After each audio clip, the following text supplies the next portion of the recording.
Sorry I'm late, sorry. I've kept you waiting. That's rude of me, sorry. Okay, right, now let's get cracking. Who's had a chance to look at Romeo and Juliet since last week? No. Well, I know, you've all been busy. It's difficult to make time. But anybody at all? No. Okay, good. Right, so you're all coming to it fresh. That's probably better, in fact. Well done. Good.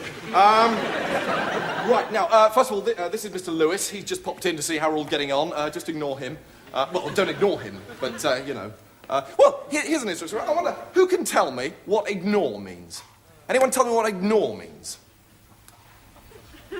Nobody. Right. Okay. Ignore means not to pay too much attention to something, not to be all that... Tony, wake up. Thanks. Not to be all that bothered by something. If you like, Tony was ignoring me just then, okay? So that's ignore. Right. Well, who'd like me to write it down? Should we write it down? Hands up, who'd like me to write it down? Ignore. No one. Okay, so we're happy with ignore. Good. All right, then. Oh. Yeah. Rosie, it's B-A-S-T-A-R-D. Yeah? Otherwise, good.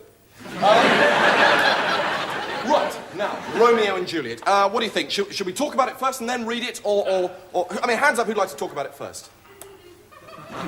No, okay, well, I agree. Let's just get straight in and read it, for heaven's sake. I always like to get them involved as soon as possible. Okay, so, Romeo and Juliet. Do we have a Juliet? Who'd like to read Juliet? Anybody like to... What about a Romeo? We've got to have a Romeo, yeah? A couple of Romeos. Maybe what? One Romeo, eh? No. Okay, fine. I'll read them both, because then you can get a chance to... This is Juliet speaking, right? Wilt thou be gone? It's not yet near day. It was the nightingale, not the lark, that pierced the fearful hollow of thine ear. Nightly she sings on yond pomegranate tree. Believe me, love, it was the nightingale. This is Romeo now. It was the lark, the herald of the morn, no nightingale. Look, love, what envious streaks do lace the severing clouds in yonder east. Okay, now, right. Having heard that, from what you've just heard, what relevance do you think Romeo and Juliet has to today's Britain? Who thinks it's got any relevance at all? No one. Okay, right. So we think it's irrelevant, do we? Interesting. Right. So we don't think it's relevant. We don't think it's irrelevant either. Yeah. It's sort of in between. Yeah. It's in kind of a grey area. Now, it's interesting. Good. Well done. So why do you think Shakespeare wrote something that was in a grey area? What did he mean by it? Did he mean anything by it? Or maybe he's just being stupid. Who thinks that? Hands up those people who think Shakespeare was being stupid. No, so, all right, no, it was stupid. No, I was being stupid. So we don't think Shakespeare was stupid. But he was writing in a grey area. Why? All right, while you all think about that one, I'm just going to come out with an opinion. It is just an opinion, so you can all shout me down as usual. And that is that Romeo and Juliet is about love.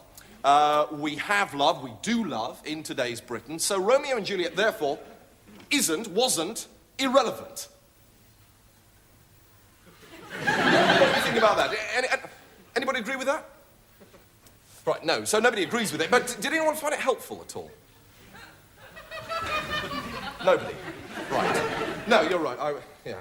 I was being unhelpful there. That's stupid of me. I shouldn't have. I've just clouded the whole issue now. I'm sorry. I'm just holding you back. Well, who'd like me to stay? I mean, hands up those people who'd like me to stay. Would you like me to... No one. Right. No, I agree. You're right. I'm sorry.